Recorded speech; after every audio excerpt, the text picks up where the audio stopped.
Bom dia, boa tarde, boa noite, meus pecorruchos.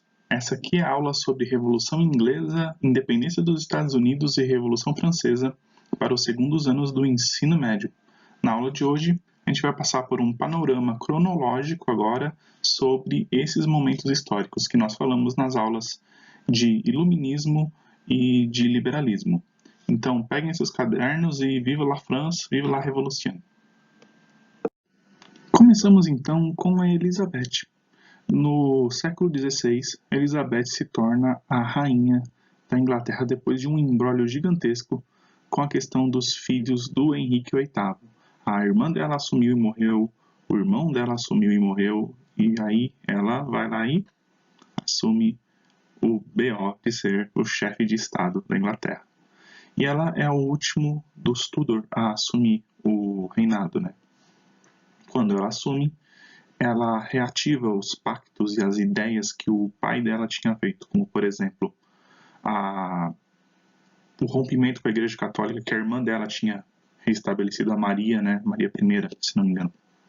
Maria I da Inglaterra tinha restabelecido e ela vai lá e corta de novo. Também ela vai começar a pensar nos benefícios da burguesia como uma classe aliada, o que vai ser para as monarquias inglesas uma espada de dois gumes. O poder absolutista, ele vai, na Inglaterra, de certo modo, vai ser responsável pelo fim do poder absolutista da Inglaterra, porque ele vai permitir que áreas sejam vendidas, coisa que antes era só direito de nascença ou entregues pela própria realeza como presente para a nobreza e essas coisas. Então, quando ela permite a compra e venda de terras, a burguesia inglesa começa a crescer, ao ponto, sim, de ameaçar a nobreza da qual os próprios Tudor faziam parte. Então, o período ainda tem algumas divisões, a Revolução Inglesa tem algumas divisões. Vamos começar com a Revolução Puritana. Então, o parlamento inglês, ele começa a exigir da monarquia inglesa mais poder, principalmente a partir do fim da dinastia dos Stuart. No fim da dinastia dos Tudor, aí entra a dinastia Stuart. E aí o Carlos I vai ser vítima dessa situação. Porque aí com a exigência de, por exemplo, de que cobranças de impostos fossem ter que passar pelo parlamento antes de serem cobradas, assim evitando que certos nobres fossem cobrados, se é que vocês não entendem. Isso começou eles começaram a pressionar que Carlos colocasse essa lei. Carlos I não aceitou, foi bater de frente com o parlamento e o dissolveu. Ficou uns 11 anos controlando o parlamento, a Inglaterra sozinho. Isso gerou crises econômicas, crises sociais e, é lógico, revoltas. E nessas revoltas surge a liderança do Oliver Cromwell, que vai não só lutar parlamento inglês versus monarquia inglesa. Ele não só vai vencer o Carlos I, como vai ter a execução do Carlos I e o Oliver Cromwell vai implementar uma república na Inglaterra. Sim, minhas crianças, a Inglaterra nem sempre foi uma monarquia, ela não é uma monarquia constante desde sempre. Lógico, as famílias se mantêm aí firmes e fortes, mas teve um momento que elas não tinham uma coroa sobre suas cabeças. Durante o reinado do Oliver Cromwell, você teve uma coisa muito parecida, um ato, né, uma questão econômica, né, muito parecida com o que ocorreu aqui no Brasil colonial durante o Pacto Colonial. Se vocês lembram das aulas do 7º ano, vocês lembram o que é Pacto Colonial. É um exclusivismo de atividades comerciais. É o que vai acontecer com a Inglaterra.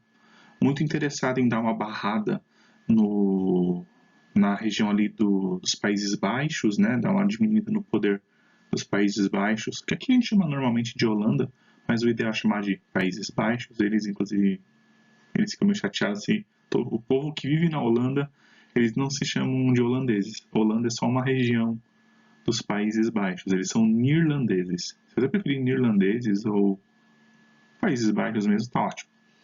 Continuando. Então, você tinha um poder da Holanda crescendo. O poder neerlandês estava crescendo muito. E aí, os ingleses resolveram cortar as relações, falando, se a gente tem uma colônia, por exemplo, na América ou na África, essa colônia só vai poder fazer comércio com a gente. E eles só vão poder enviar produtos para a gente. E eles só vão poder comprar coisas da gente. É bem parecido com o Pacto Colonial Brasileiro. Então, esse é um dos méritos aí, uma coisa que aconteceu durante essa pequena república. Porém, ela não vai durar muito tempo, como vocês podem ver ali no calendário. Ela durou aí 9 aninhos.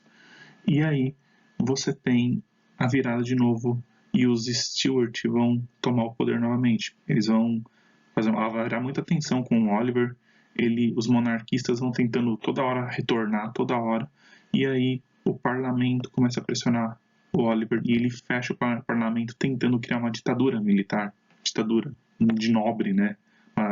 Uma ditadura nobiliática na Inglaterra. Só que não dá certo. E aí ele roda. E aí os Stuart retornam novamente. É o retorno do rei. Ou melhor, dos reis. Esses dois aqui vieram só para cair também, que é o Carlos e o Jaime, da dinastia dos Stuart. Com o Oliver fora, o parlamento traz, né, os monarquistas do parlamento trazem novamente a monarquia Stuart para o trono. A ideia provavelmente era ter um controle grande sobre eles, né? E os passos para isso já estavam sendo dados.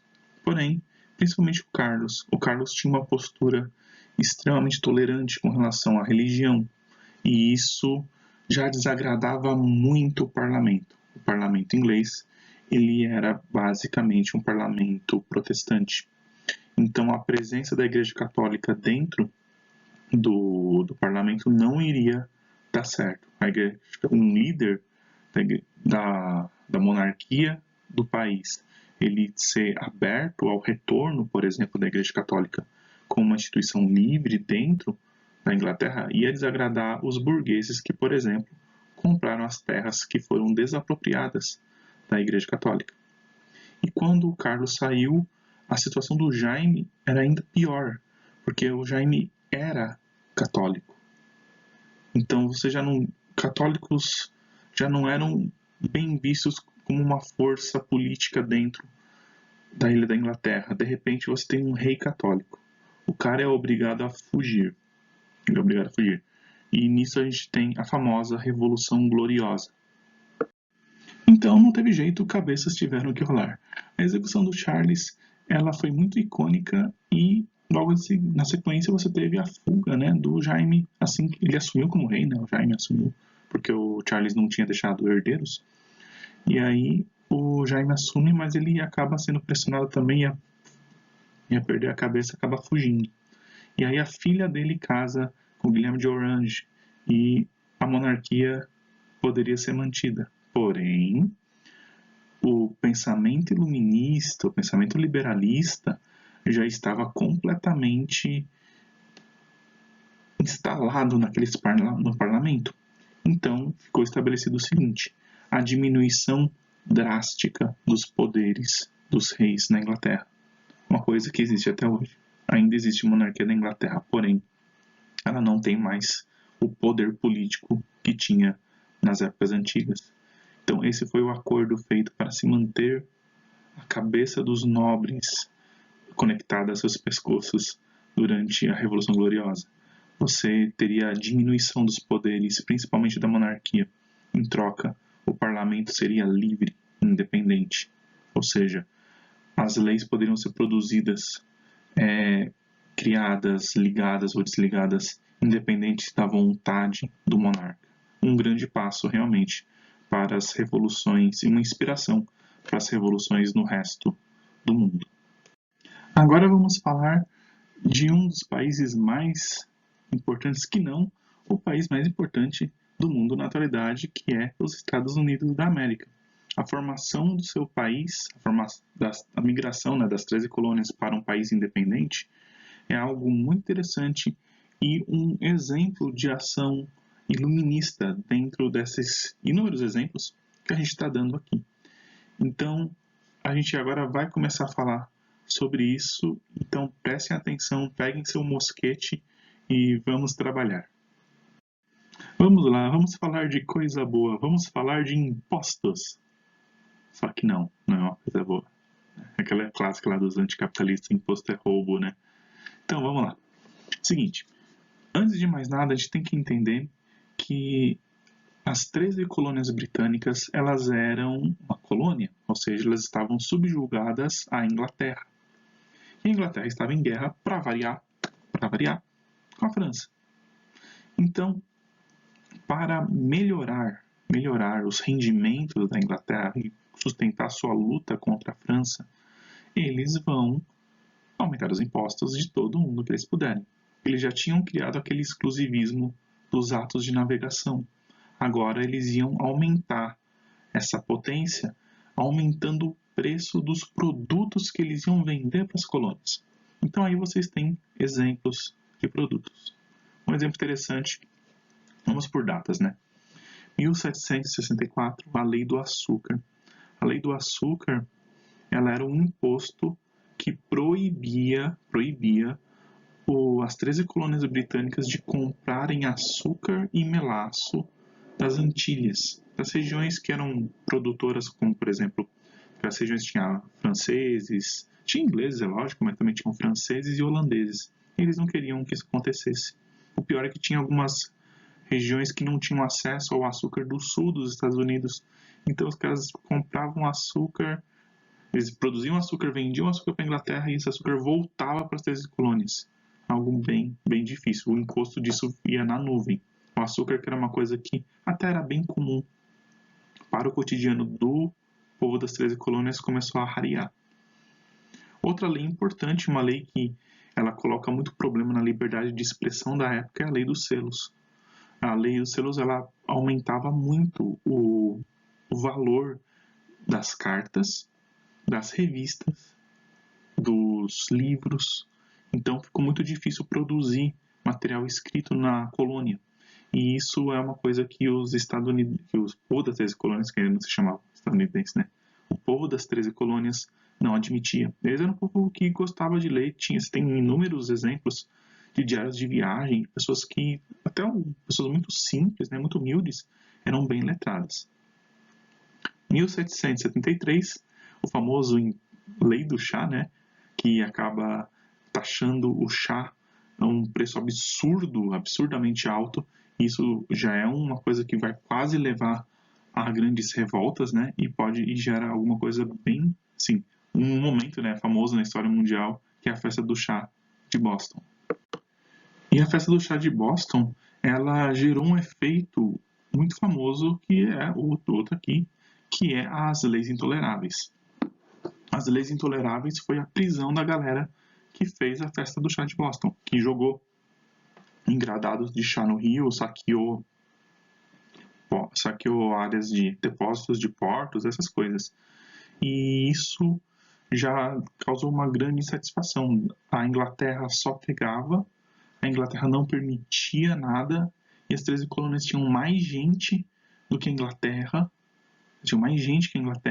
e não tinham nem representação política no parlamento. Isso é um fator bem importante. As 13 colônias, no início, elas não queriam necessariamente o fim da ligação entre Inglaterra e Estados Unidos e 13 colônias. Ela queria representação naquele parlamento que já era livre da influência do rei. Então eles queriam aquele tipo de representação política para eles também. E aí a gente teve, como eu estava falando no slide anterior, uma tentativa, né, das 13 colônias britânicas de apaziguar a situação e ter representatividade política, que aí surge o primeiro Congresso Continental da Filadélfia, no qual os membros das 13 colônias fizeram uma carta pedindo a participação, né, das 13 colônias britânicas dentro da realidade, né, de todo aquele império, né, inglês. Eles eram numerosos, eles eram trabalhadores, e eles prezavam suas liberdades e suas maneiras de ser. E a Inglaterra poderia se beneficiar com isso. E aí o rei Jorge III simplesmente nega.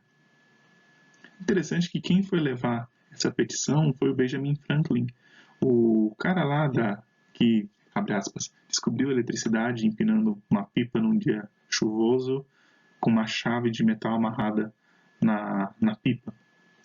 E ele, além de ser um pioneiro da ciência, ele também era um político inveterado. Ele está presente nos congressos continentais, por exemplo. E aí, né, com a resposta negativa do governo da Inglaterra, foi realizado o segundo Congresso Continental da Filadélfia, que esse é um pouquinho mais famoso. No segundo Congresso Continental, com a resposta da Inglaterra e já o início, sim, de combates entre ingleses e pessoas das 13 colônias, o Congresso Continental se reúne para decidir se eles ficariam junto da Inglaterra ou se eles criariam uma nova nação. Foi uma situação muito tensa porque, afinal de contas, eles estavam prestes a embarcar numa guerra em larga escala contra o país, um dos países mais poderosos do mundo. Então eles foram bem cautelosos para decidir e muito corajosos, diga-se de passagem, em aceitar. E aí, em 4 de julho, já com a guerra acontecendo, é declarada a independência dos Estados Unidos em termos jurídicos. Eles se autoproclamam, eles criam o Thomas Jefferson cria sua declaração. E aí nós temos a figura do Thomas Jefferson e do George Washington como líderes políticos poderosos durante esse momento, né? Um experiente combatente, que é o George Washington, e um liberal e iluminista bem inteligente, que é o Thomas Jefferson. E aí esses dois juntos aí vão capitanear, né, esse movimento da independência dos Estados Unidos. Só que a Inglaterra não vai ficar quietinha. A Inglaterra vai vir para cima para tentar parar os rebeldes. A luta em uma guerra, ela nunca é bonita. Porém, nós temos vários elementos diferenciais na Guerra de Independência dos Estados Unidos que vão ser até copiados por outras nações no futuro. Que é, por exemplo, a participação de um elemento civil, de um elemento popular muito forte nas Forças Armadas dos Estados Unidos recém-nascido. As pessoas dos Estados Unidos se armaram para lutar contra a invasão inglesa. Os ingleses tinham que cruzar o mar, milhares de quilômetros para poder chegar nas 13 colônias britânicas, encarar o território, lutar com as pessoas. Então, o jeito de lutar da Europa, ele era diferente do jeito de lutar na América. E o pessoal dos Estados Unidos vai se aproveitar dessa situação. Um exemplo de experiência de combate é o próprio George Washington, que lutou contra os franceses ali na região do Canadá, sendo apoiado, por exemplo, por indígenas, por mercenários, e usando técnicas que não eram usadas, ou até, como é meio tolo dizer, mas não eram bem vistas para a guerra na Europa. Por exemplo, na Guerra da Europa, você não tinha muito a questão do ataque surpresa. Só que o pessoal dos Estados Unidos não estava nem aí. Eles atacavam surpresa, atacavam de noite, sabotagens, espionagem em grande quantidade. Alguns brincam que o George Washington ele era bom porque ele sabia espionar direitinho seus inimigos. Então você vai ter essa participação de um elemento popular muito forte. Então isso é um fator. E também essa microguerra, né? Ou seja, pequenos momentos de combate espalhados para tudo quanto é lado. Você não parava para encontrar o inimigo. O inimigo caçava você. Então os ingleses vão ter bastante trabalho. Apesar de bons números e tecnologia, eles não vão ter como derrotar grupos pequenos, valentes, porque estão lutando por seus lares. Não é que nem o soldado inglês que está ou convocado à força ou está achando que vai viver uma aventura. É a galera que está achando que está protegendo seu lar. Então você tem uma motivação de batalha diferente dos dois lados também. Então, nesse tocante, é interessante ressaltar isso, que para os estadunidenses, defender o país, isso até hoje, é uma questão pessoal, não é uma questão que você delega, não é uma questão que você deixa para o governo, é uma questão que qualquer pessoa pode fazer. Vamos citar algumas batalhas dignas de nota para ilustrar os pontos de virada do confronto. Então, uma batalha bem famosa é a Batalha de Saratoga, que fica ali perto da região de Nova York, onde o general inglês ele vai acabar cercando os estadunidenses junto a acho que é um rio ou um lago, e isso vai forçar eles a combaterem ferozmente. Ele até vence a primeira batalha, mas isso acaba debilitando muito suas tropas. Ele acaba sendo cercado e derrotado. E aí o exército estadunidense demonstra cavalheirismo e exige a rendição dele. E a informação da rendição de generais ingleses para o conflito acaba se tornando uma coisa muito icônica. Os soldados ingleses que estão vindo do mar, ao saberem que existe sim a possibilidade da derrota, começam a ter a sua moral abalada. Então a Batalha de Saratoga é considerada, inclusive pelos historiadores dos Estados Unidos, um ponto de virada, um ponto de mudança aí no confronto, mostrando que os Estados Unidos tinham a chance sim de ganhar o confronto. Os governos da França e da Espanha, bobos nem nada, aproveitam a oportunidade para cutucar o vizinho rival. A Inglaterra sempre foi rival da França e da Inglaterra. E aí o Benjamin Franklin, que tinha ido lá entregar a Declaração de Independência, aproveita a oportunidade e dá uma visitinha lá em Paris, lá no Versalhes, falar com o rei, e também vai lá na Espanha para falar com o rei, e assim colocar neles uma ideiazinha bem maneira. A ideia de poder ferrar a Inglaterra, levando tropas ou apoio logístico para o Novo Mundo. Então os ingleses e os espanhóis, além de fornecerem material, até inclusive armas e tropas, eles vão cortar a linha de suprimentos de guerra dos ingleses no Oceano Atlântico, dificultando ainda mais o esforço de guerra inglês. Ou seja, o que já estava difícil para a Inglaterra, agora, além de lutar contra as 13 colônias, tinha que lutar parcialmente com a Espanha e com a França. Péssimo negócio.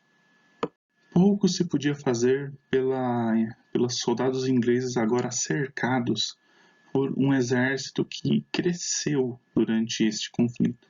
Um exército que deixou de ser grupos de milícias, de camponeses com armas, para se tornar um verdadeiro exército profissional, bem armado e com aliados poderosos. Em Yorktown, em 1781, os ingleses se rendem. E aí eles são devolvidos para a Inglaterra mediante resgate. E a França vai intermediar as negociações e vai ter um tratado lá em Versalhes. Esse é o primeiro tratado de Versalhes aí. A gente vai ver um outro tratado de Versalhes em outro momento, tipo ano que vem. E aí você tem o reconhecimento, né, da França reconhecendo os Estados Unidos como um país independente. E vários outros países vão no embalo.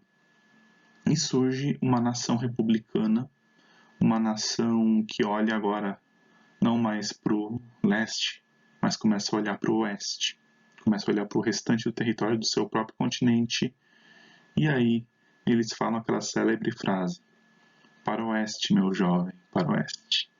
E eles começam a crescer, a expandir seu território, já que a Inglaterra não é mais um problema. E eles marcam o mundo com isso. Muito da Revolução Francesa vem também dessa Revolução Estadunidense. Então chegamos a ela. Essa vai ser a primeira parte, né, das nossas aulas sobre França. Então hoje eu vou falar sobre a Revolução Francesa e na próxima aula eu falo sobre as guerras napoleônicas, sobre a presença do Napoleão, e ele é um fruto, né, de todo o processo da Revolução Francesa. Então começamos com isso aqui. Então viva la France e vamos nessa. Para entender a França revolucionária, a gente tem que entender os antecedentes. Então, primeira coisa é que você tem uma sociedade extremamente dividida. Se você olhar a sociedade francesa, ela vem carregando os resquícios da sociedade medieval até o século XVIII. Então, você vai ter, por exemplo, a divisão de classes muito forte. Basicamente, a gente chama essas classes de estados, que são esses aqui. É o que costuma cair no vestibular, hein, gente? Então fiquem atentos. O primeiro estado, o segundo estado e o terceiro estado. Então, o primeiro estado e o segundo estado compartilhariam o poder, que são os representantes da Igreja Católica e também a nobreza do país, que é, no caso, a realeza e os nobres. E o terceiro estado seriam as camadas comerciantes e o povão. Então, os três estados franceses são muito bem delimitados. Você raramente vai ter uma ascensão social se você é do povão. E isso sempre foi muito representado pelas charges que os iluministas vão colocar. Aqui dá para ver claramente, né, a cruz do representante da igreja.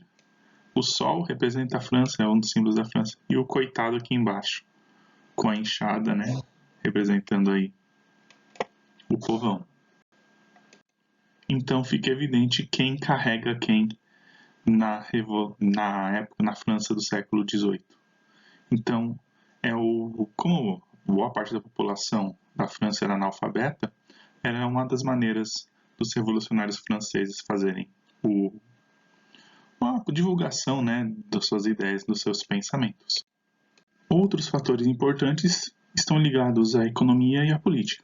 Por exemplo, a gente sabe que nos anos anteriores à Revolução Francesa ocorreram muitos problemas agrícolas e de produção de alimentos na França, e isso criou grandes fomes, momentos de baixíssima produção, e a população realmente passou por muito, muito aperto. E o pior, isso não afetava diretamente a nobreza. A nobreza, por exemplo, ela nem pagava impostos, enquanto o povo pagava impostos. E era uma nobreza extremamente inchada. Se não me engano, era 12% de nobres, ou seja, de cada 100 cidadãos franceses, 100 pessoas francesas, 12 eram nobres. É muito nobre para pouco pobre. Então eles sugavam bastante, não davam nada em troca e ainda exigiam mais e mais do povo.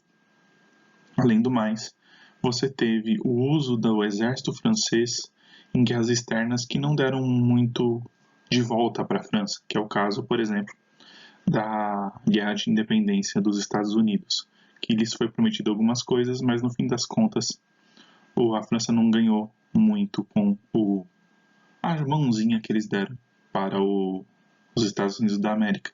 Porém, o contrário aconteceu. Os Estados Unidos da América deu muita ideia errada para os revolucionários franceses. Outro fator importante que você vai ver, inclusive, acontecer lá na Inglaterra é a questão da burguesia mercantil, da burguesia ela ter muita dificuldade de crescer na França, porque apesar de ser uma potência, a França não conseguia desenvolver muito seu comércio nesse sentido. Então, porque os reis, ao verem o burguês enriquecer, simplesmente se expropriavam do que o rei tinha. E por fim, né, você vai ter um fortíssimo ideário iluminista dentro da França. A França vai beber dessa fonte, né, os intelectuais franceses vão beber dessa fonte do iluminismo e também do liberalismo e vão perceber que é possível matar reis ou vencê-los. Então, se dá para vencer o rei da Inglaterra, será que não dá para vencer o rei da França? Então vamos falar de alguns desses intelectuais que ousaram e conseguiram, né, a tomada de poder na França. Um dos homens mais famosos e importantes da Revolução é o Maximilien Robespierre, que vai ser literalmente o cabeça do novo Congresso, né, da Assembleia Francesa, e vai ser o homem que vai matar Luís XVI, vai matar o rei da França.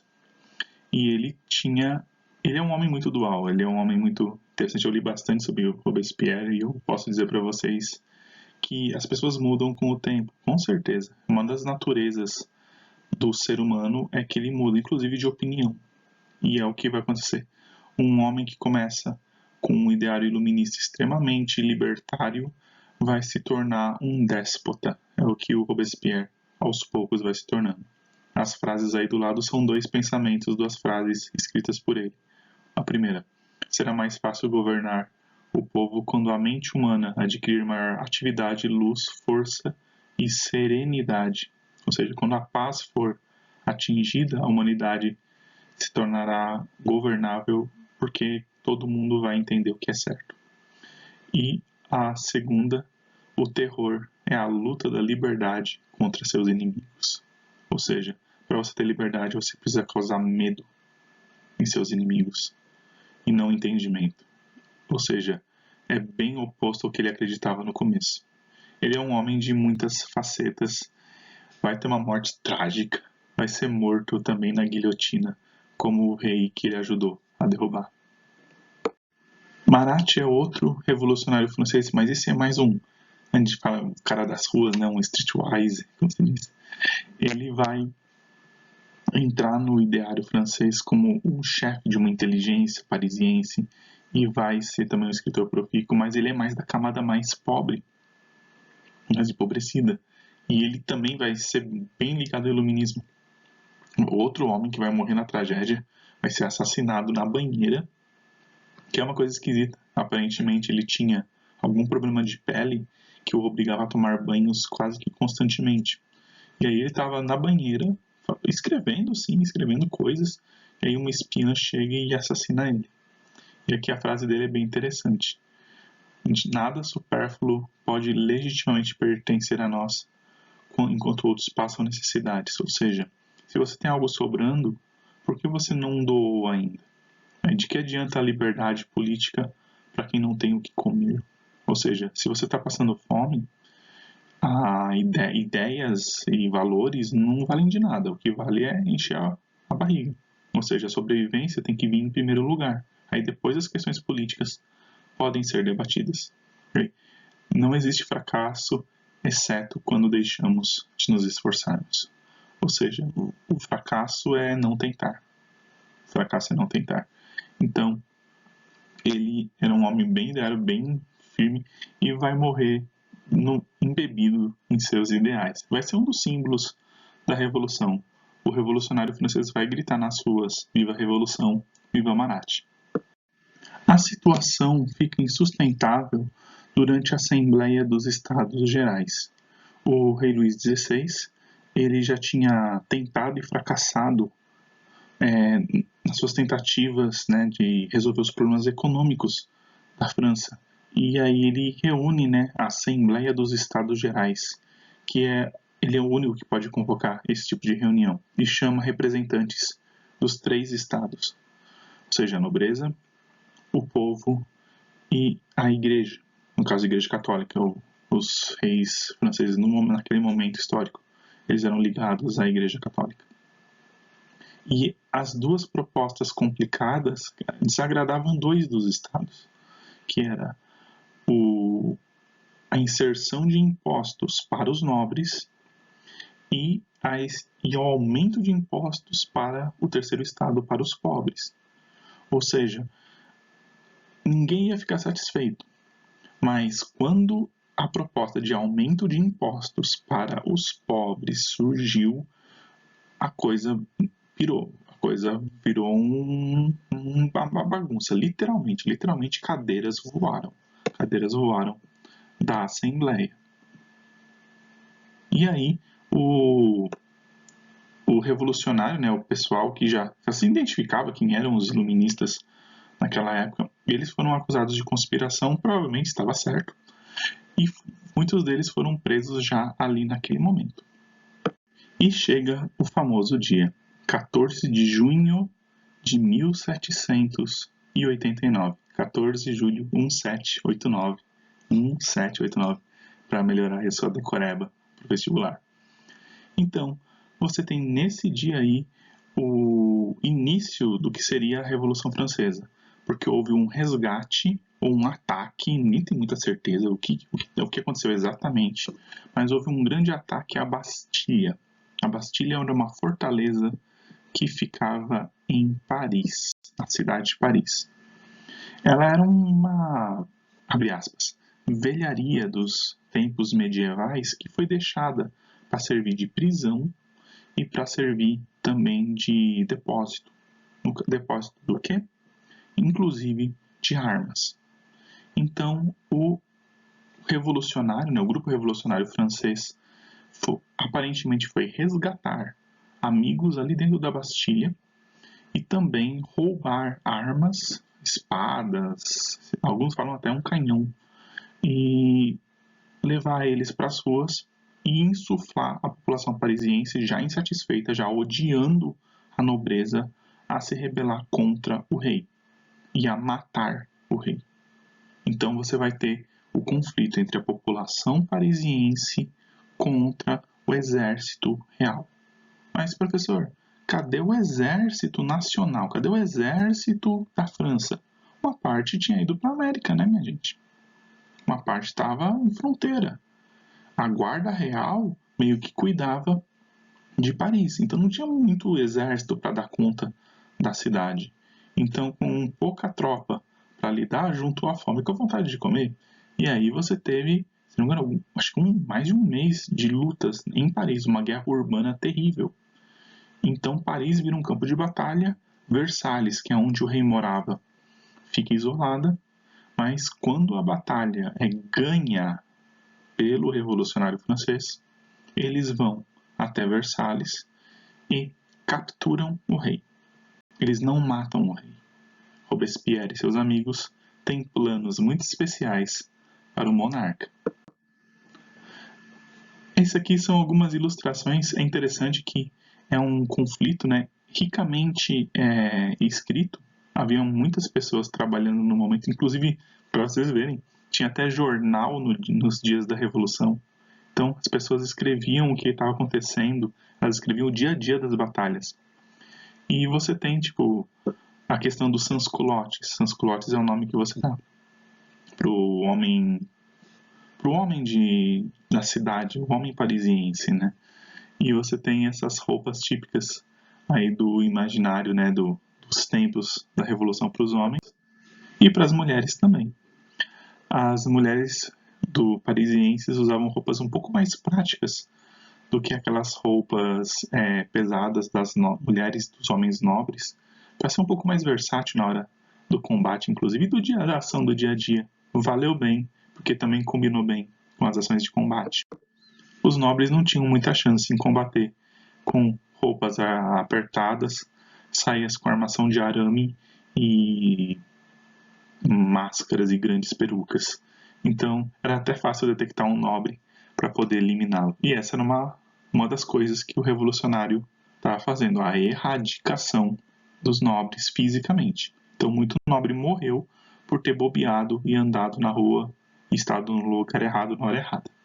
Para que serve um rei vivo numa revolução que instalou uma república numa nação? O rei serve para assinar algumas coisas, é óbvio. Então a Constituição Francesa é assinada pelo Luís. Eles tentam fazer alguma coisa parecida com o que aconteceu lá na Inglaterra. Eles queriam uma coisa meio parlamentarista, sabe? Eles queriam fazer um processo que se assemelha ao que aconteceu na Inglaterra. O rei existiria, só que ele teria um poder muito, mas muito reduzido. Porém, não aconteceu. Então, o iluminismo é o principal tema da Carta Magna francesa. Carta Magna quer dizer, tipo, Constituição. Então, você vai ter os 3 princípios lá, os lemas da Revolução como norte desse documento tão famoso, que é a igualdade. Quando a gente fala igualdade, é a igualdade jurídica, ou seja, todo mundo é igual perante a lei, a liberdade individual, ou seja, você é livre para exercer o que você quiser, só tem uma restrição às coisas que são proibidas por lei, e a fraternidade, ou seja, você teria... A fraternidade que está aqui é bem diferente da fraternidade de hoje em dia. Seria o direito de você poder se relacionar com quem você quisesse. Porque quando você fez essa revolução, você acabou com os princípios cristãos de casamento, né? Aqui a Igreja Católica fazia os casamentos. Então, como organizar a ideia das uniões? As uniões seriam por afinidade. Então, a fraternidade é isso, é tratar as pessoas como queridos, como irmãos ou como amantes. Você decide, a outra pessoa decide. Se houver como um acordo, já está feito. Entendeu? É uma ideia a mais nesse sentido do que fraternidade. Ah, somos todos irmãos, somos todos amigos. Não é tão por aí, é mais uma coisa ligada às questões do casamento. O documento, inclusive, é maravilhoso, né? Ele tem várias representações, essa aqui é uma delas com alguns pontos, né, importantes. Gosto de mostrar ela por causa do símbolo iluminista que tem aqui em cima, né? Ah, é o símbolo dos Illuminati. Ah, Illuminati pra cá, sociedades secretas, pipipipopopó. Gente, Illuminati nada mais é do que iluminista em francês. A questão é que o pensamento iluminista foi tão marcante, que é lógico que iam fazer propaganda negativa do iluminismo. Que iam fazer propaganda negativa disso. Que iam falar que é errado, iam falar que é do mal, iam falar que é perigoso. Na verdade, todo conhecimento é perigoso. Só depende para onde você aponta ele. Todo conhecimento é benéfico. Só depende para onde você aponta ele. Aprender sobre a Revolução Francesa e sobre esses Illuminati, sobre os iluministas que são Illuminatis, é aprender sobre o que moveu o mundo para você hoje ter a liberdade, por exemplo, de escrever uma crônica, você poder fazer um artigo de jornal, você poder reclamar com o PROCON, você poder votar para presidente. Tudo isso vem, sim, através dessa galera que lutou para formar repúblicas lá na Europa no século XVIII, século XIX e também no século XX. Vamos citar alguns artigos da Constituição Francesa? Vamos lá, ó. Então, olha aqui, artigo 4º da Constituição Francesa. A liberdade consiste em poder fazer tudo que não prejudique o próximo. Isso é o princípio da liberdade dentro da Revolução Francesa e, na boa, na maioria dos países do mundo que tem constituições ligadas a isso. Ou seja, os limites da liberdade são determinados pela lei. Você não vai poder fazer uma coisa que não esteja determinada em lei. Se a coisa está lá escrito não pode para ninguém. Ah, as pessoas descumprem a lei. Todo mundo que descumpre a lei, de acordo com esse princípio aqui, ele vai receber uma punição relativa ao crime cometido. Outra coisa interessante é a ideia de lei. A lei não proíbe, senão, as ações nocivas à sociedade. Você não pode criar uma lei que proíbe uma coisa que é inofensiva. Se a coisa é inofensiva, ela tem que ser permitida. Entendeu? Por exemplo, existem países no mundo onde é proibido você emitir sua opinião. Ah, professor, mas a opinião pode ser nociva. Cara, a opinião só é nociva dependendo da aceitação. E mesmo assim, não é você falar, sei lá, eu não gosto do Palmeiras, do time de futebol Palmeiras, que o time de futebol Palmeiras vai explodir. Entendeu? Então, você pode ter opinião. Eu não gosto do time do Palmeiras. Você pode falar isso. Eu, por exemplo, não gosto de nenhum time de futebol. Nenhumzinho. Eu detesto times de futebol. Eu posso falar isso com toda a liberdade do mundo. Eu detesto times de futebol. Isso não é nocivo. Eu não vou acabar com o salário dos jogadores. Eu não vou explodir estádios lotados de gente. Eu só estou dando minha opinião. A minha opinião, ela é exclusiva. E ela pode ser questionada. A gente pode conversar sobre isso. Eu posso explicar para você porque eu não gosto. Você pode falar para mim porque você gosta e por aí vai. Então, as ações nocivas devem ser proibidas. Não as ações como, por exemplo, a liberdade de você exercer um debate sobre times de futebol. Por exemplo, eu detesto aqueles programas em que os caras ficam comentando os jogos de futebol. Acho aquilo lá muito ruinzinho. Eu não assisto. Pronto, é só isso. Outras pessoas assistem e tudo bem. Então, tudo que a lei faz, ela tem que ser uma coisa protetiva. A lei não pode ser uma corda que te amarra. A lei deve ser um escudo que te defende. Esse é o princípio das leis dentro desse imaginário do revolucionário francês. Mal a revolução foi montada, já teve divisão. Já tivemos uma divisão, um racha dentro do revolucionário. Porque o Robespierre e seus amigos, eles perceberam que não poderiam governar eliminando 100% dos nobres. Eles teriam que manter nobreza. Inclusive, alguns dos membros do revolucionário eram nobreza. Então você vai ter basicamente dois grupos grandes dentro da revolução. Um são os jacobinos, muito mais ligados ao elemento popular, e o outro são os girondinos, muito mais ligados à nobreza e à burguesia, muito mais ligados, principalmente à nobreza. Eles vão ser os grupos que vão formar a nova Assembleia.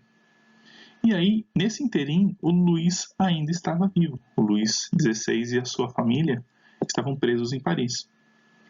Porém, o Luís XVI começa a enviar cartas para o seu sogro na Áustria.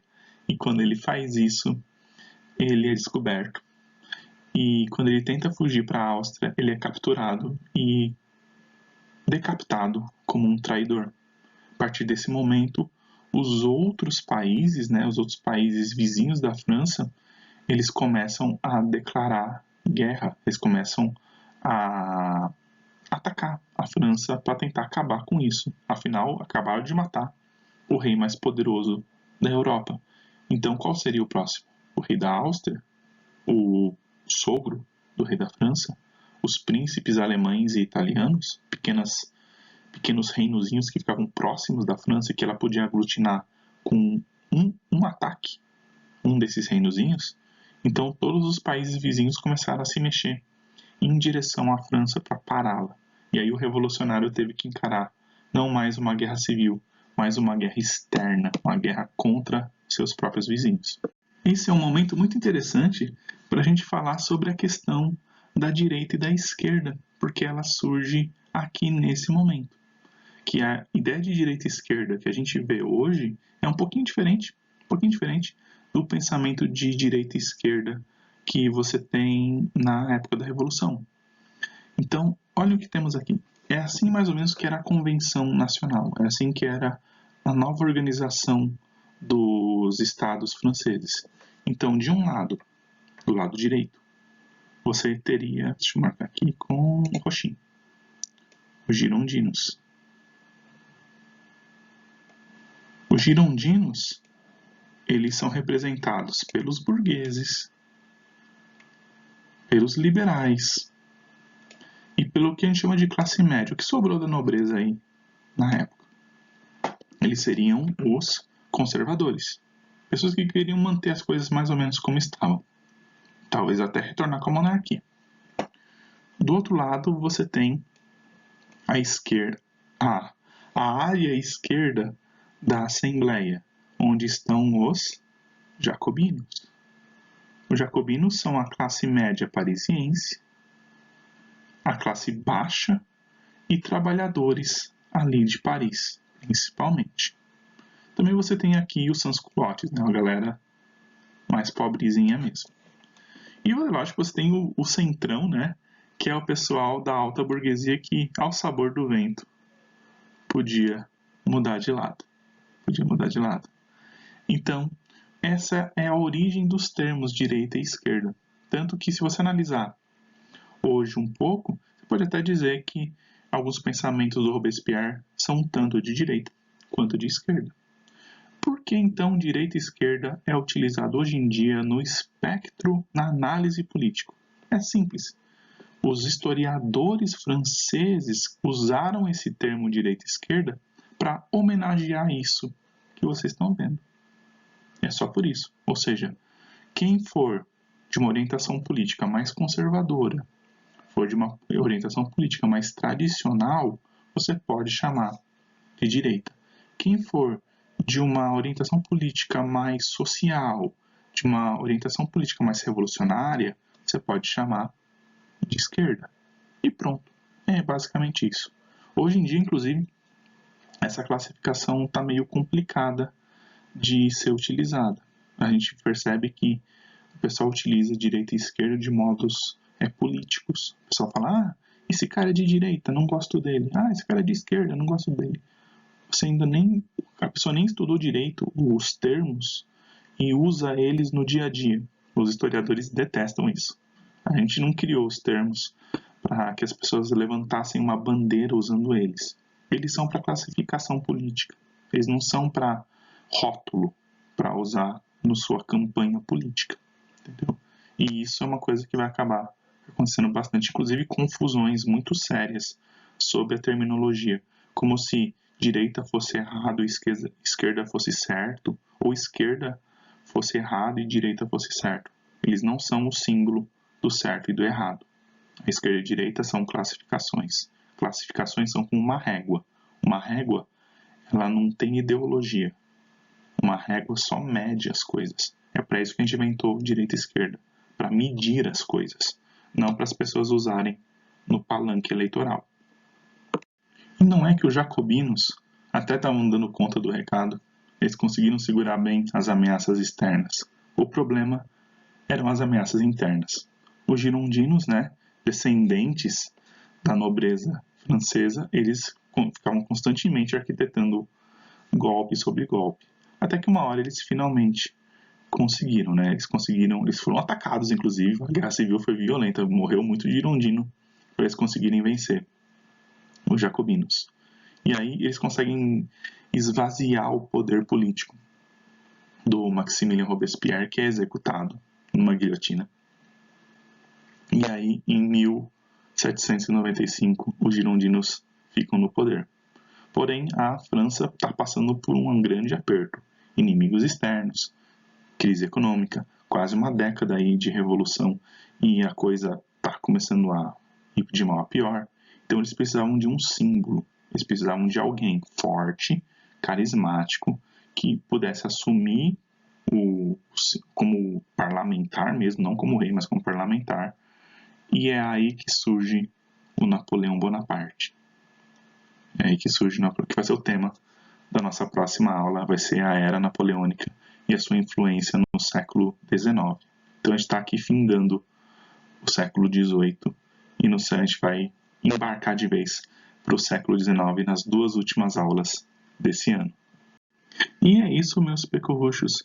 Eu deixei a coisa o mais sintética possível para ficar mais ou menos... Ficou em menos de uma hora, porque eu estou olhando aqui na minha contagem, mas tem bastante coisa aí para vocês verem. Além do mais, eu vou colocar outros textos, Vou colocar outros vídeos com documentários sobre todos os processos que a gente está vendo aqui, para vocês ficarem mais entendidos. E a gente vai ter uma perguntinha para vocês. Na perguntinha, vocês vão escrever em poucas linhas. Se vocês responderem até o dia 6, vocês ganham 2 pontos. Se tiver certo, é lógico. Se vocês responderem depois, vale 1 ponto só, tá bom? É para vocês terem, assim, uma boa ideia, uma organização de horários aí, porque o tempo vai correr, vai voar a partir de agora. Então, fiquem atentos a isso, tá bom? Então, isso por enquanto. Então, estou me despedindo. Tchau, tchau para vocês. Usem máscara, usem álcool e gel. E até mais.